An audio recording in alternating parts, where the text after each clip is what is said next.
জাহান্নামে কেন অনেক নারী থাকবে জানেন? কারণ তারা শুধু নিজেরা অপরাধ করে না, হাজারো মুমিন মানুষের নূর তারা কেড়ে নেয়। দ্যাট ইজ ওয়াই তারা জাহান্নামে বেশি থাকবে।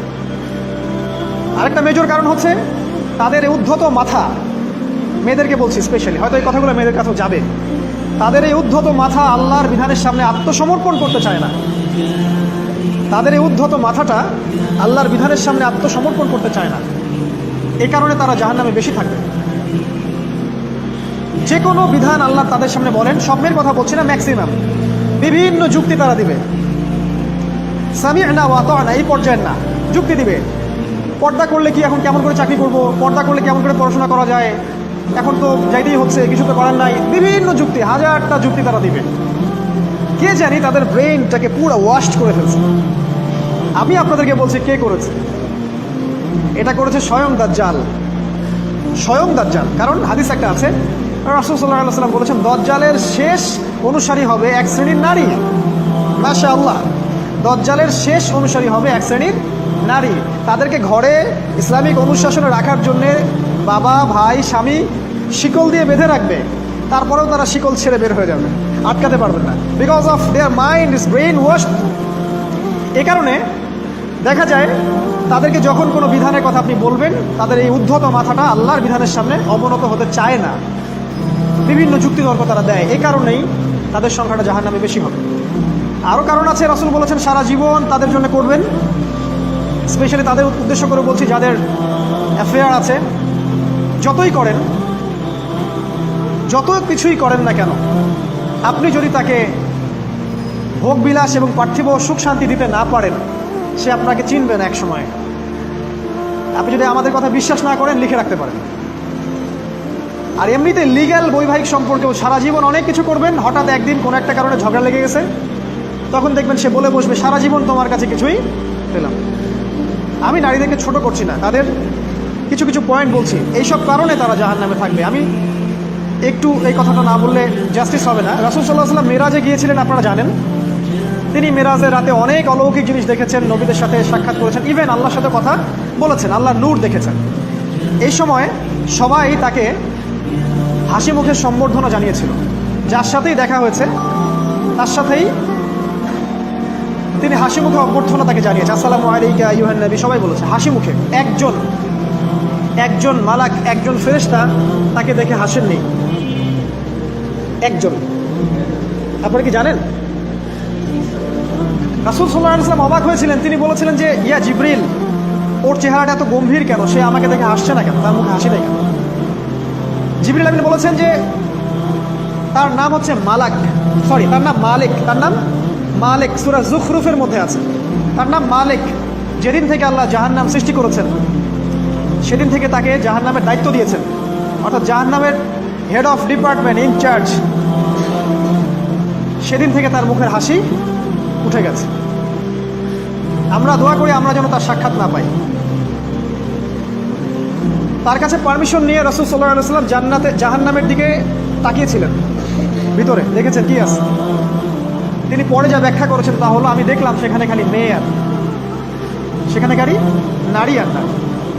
এই হাদিসটা আপনার মাকে বলবেন, আপনার বোনকে বলবেন, আপনার মেয়েকে বলবেন, আপনার স্ত্রীকে বলবেন।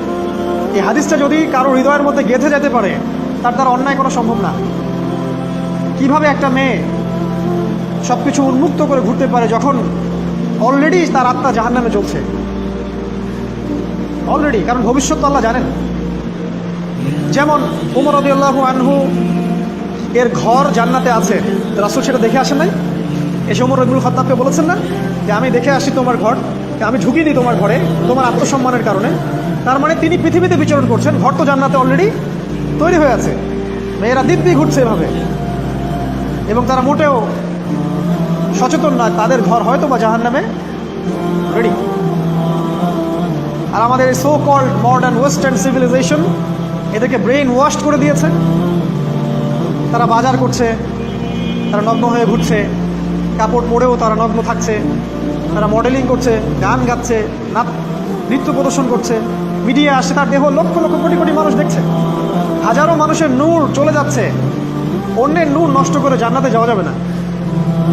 রাসূল সাল্লাল্লাহু আলাইহি ওয়াসাল্লাম যে আলামতগুলো বলেছেন তার মধ্যে অন্যতম একটা আলামত হচ্ছে শেষ জামানায় মেয়েদের সংখ্যা বাড়বে, ছেলেদের সংখ্যা কমে যাবে।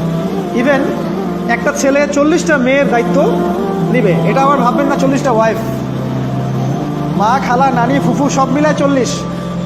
আর সামনে যে মহাযুদ্ধটা হতে যাচ্ছে এরপরে এরকমই একটা অবস্থা হবে যে ছেলেদের সংখ্যা পৃথিবীতে থাকবে না, খুব কম, এবং বেশি বেশি মেয়ে একটা ছেলের কাঁধে চলে আসবে। এখন অবশ্য আমাদেরকে ওই যে পশ্চিমারা শিখিয়েছে একটা ছেলে একটা মেয়েকে বিয়ে করবে। জেনা অনেকজনের সাথে করতে পারে, বাট বিয়ে একজনকেই করতে হবে। এখনো যদি কোনো হুজুর বা কোনো ব্যক্তি, হুজুর না, কোনো আলেম, কোনো স্কলার বা যে কোনো ব্যক্তি দুটা বিয়ে করে, মানুষ মনে করে something is wrong, something is wrong with him, এই লোকের কোনো সমস্যা আছে মনে হয়, এর মানে চরিত্র ভালো না, এর মনে হয় একটা দিয়ে আকাঙ্ক্ষা পূরণ হয় না, something is wrong with him, তাই না? এই চেতনাটা দজ্জাল শিখিয়েছে এদের। একটা ছেলেকে তৈরি করা হয়েছে সে যেন অনেকগুলা মেয়েকে বিয়ে করার ক্ষমতা রাখে, এভাবেই তাকে তৈরি করা হয়েছে। নাহলে আল্লাহ কখনোই 4, 3, 2 বলতেন না। হ্যাঁ, যদি আমি সমতা করতে না পারি তাহলে কি একটা কথা বলি, এই সাবজেক্টটা আপনাদেরকে হয়তো কেউ পড়ায় না। একটা বিয়ে করেও একটা ছেলে মিল্কেল ইয়ামিন রাখতে পারে। মিল্কেল ইয়ামিন মানে হচ্ছে দক্ষিণ হস্তের মালিক। মেয়েটাও জানবে আমি মিল্কেল ইয়ামিন, ছেলেও জানবে সে আমার মিল্কেল ইয়ামিন। এভাবেও একটা ছেলে একটা মেয়ে সিকিউরিটি, শেল্টার, ফুড সব কিছু পেতে পারে। এটা এখন উঠে গেছে, একটা সময় এগুলো ছিল। রাসূলুল্লাহ সাল্লাল্লাহু আলাইহি সাল্লামের একটা ছেলে ইব্রাহিম, রাসূলের একজন ছেলে ইব্রাহিম কার গর্ভে জন্ম নিয়েছিলেন? কার গর্ভে জন্ম নিয়েছিলেন? রাসূলের জীবনী পড়তে হবে A to Z কয়েকবার, কমপক্ষে। আর রাহিকুল মাখজুম বইটা পড়তে হবে। মারিয়া কিপ্তির গর্ভে জন্ম নিয়েছিলেন। মারিয়া কিপ্তি একজন দাসী। এই দাসী মানে কাজের মেয়ে না, এটাকে বলা হয় মিল্কেল ইয়ামিন, দক্ষিণ হস্ত। পারস্যের রাজা মিশরের রাজা দুজন দাসীকে রাসূল সাল্লাল্লাহু আলাইহি সাল্লামের কাছে উপহার দিয়েছিলেন। তার একজনকে রাসূল সাল্লাল্লাহু আলাইহি সাল্লাম নিজের করে নেন, বিয়ে করে নেন। তার গর্ভে জন্ম নিয়েছিল পুত্র ইব্রাহিম। এই সাবজেক্টটা আপনাদেরকে কে পড়াবে এখন? ইভেন এখন আলেম ওলামাও দুটো বিয়ে করতে ভয় পায়, মনে করে যে সমাজের মানুষ আমাকে কি বলে না বলে। সবচেয়ে বড় কথা হচ্ছে এই কাজ করার জন্য ব্যাকবোন শক্ত থাকা দরকার। ব্যাকবোন মানে মেরুদণ্ড, স্টিলের মতো, তাহলে এই কাজ করতে পারবেন। নারীর সংখ্যা যে বাড়বে, 40 গুণন 1 হবে, তখন এই 39টা মেয়ে কী করবে? এখনও সমাজের মধ্যে নারী পুরুষের অনুপাত 1:4, মানে প্রতি একজন ছেলের জন্য 4টা করে নারী ঘুরছে সমাজে। এটা তো স্ট্যাটিস্টিক, আপনি ইন্টারনেটে গেলেও দেখতে পারবেন। এবং পশ্চিমা কান্ট্রিগুলোতে এগুলো আরও অনেক বেশি, ওদের অনুপাতটা আরও অনেক বেশি। তাহলে এই বাকি মেয়েরা আসলে করবেটা কি? সবাই যদি একটা করে বিয়ে করে তাহলে বাকি মেয়েদের কী হবে? তারা কি পতিতালয়ের সম্পত্তি হবে? ওদের যৌন অধিকার নাই? ওরা শারীরিক, মানসিক, শেল্টার, ফুড, খাবার, পানীয় এগুলোর অধিকার রাখে না? এখানে নারীবাদীরা কি বলবে?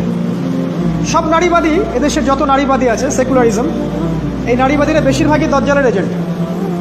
নিজ হাতে দজ্জাল ট্রেনিং দিয়ে এদেরকে তৈরি করেছে। আপনারা হয়তো ভাবছেন দজ্জাল তখন বের হয় নাই, ট্রেনিং দিল কীভাবে? আমরা কি ইবলিসকে দেখি? ইবলিস নাই, ওর অস্তিত্ব নাই। এখানে ফেরেশতারা ঘিরে রাখছেন, এটা দ্বীনি মজলিস, কেউ দেখতে পাচ্ছি? তাদের অস্তিত্বকে অস্বীকার করতে পারেন? দাজ্জাল এরকমই একটা এভিডেন্স, এরকম একটা সোল। সে অলরেডি রিলিজড, সে শুধু মানুষের রূপে আমাদের সামনে আসেনি, সামনেই আসবে। একজন ইহুদির যুবকের বেশ ধরে সে সামনে আসবে। কিয়ামতের এভিডেন্স হচ্ছে নারীর সংখ্যা বাড়বে, পুরুষের সংখ্যা কমে যাবে। আরেকটা এভিডেন্স হচ্ছে নারী পুরুষের পোশাক পরবে, পুরুষ নারীর পোশাক পরবে। পোশাক মানে কি? জিন্স আর গেঞ্জি? হ্যাঁ, এটাও একটা ব্যাখ্যা। ঢাকায় তো জিন্স আর গেঞ্জি চলছে, টি শার্ট। এখানে অন্য একটা ব্যাপার আছে, আমি সেটা আপনাদেরকে আজকে বলছি। সেটা হলো, এটা শুধু এই পোশাক বলতে শুধু গায়ের পোশাক বোঝানো হয়নি। আল্লাহ বলেনি নারীরা তোমাদের পোশাক, তোমরা নারীদের পোশাক। তার মানে কি? না, এটা নারী, এটা আমার ওয়াইফ। নো, কোরআনের আয়াত এবং হাদিসের আয়াতগুলো দুই রকম। মুহকামাত যেগুলো স্পষ্ট, মুতাশাবিহাত যেগুলো অস্পষ্ট, যেগুলোকে তাউইল, ব্যাখ্যা করতে হয়। আর তাউইল কারা করবে? যাদেরকে আল্লাহ জ্ঞান দিয়েছেন তারা করবে, সবাই করবে না। তাউইল করার পরেও তারা বলবে আল্লাহই ভালো জানেন। এই জন্য আমি বলছি আল্লাহই ভালো জানেন, কিন্তু আমার ব্যাখ্যা হচ্ছে যে এখানে পোশাক বলতে বোঝানো হয়েছে যে মেয়েরা সামাজিক, অর্থনৈতিক রাজনৈতিক সমস্ত ক্ষেত্রে ছেলেদের নেতৃত্বের আসন নিয়ে নিবে। You are agree with me? আমার সাথে এগ্রি করেন? পরিবার, সমাজ, রাষ্ট্র, সব জায়গায় they will play the functional role of male in society. তারা সমাজে পুরুষের ফাংশনাল রোলটা প্লে করবে, আর পুরুষ নারীর জায়গায় চলে আসবে। ওই যে পিছনে গিয়ে ইয়েস স্যার সামিয়া না অত আনা, এই হবে অবস্থা।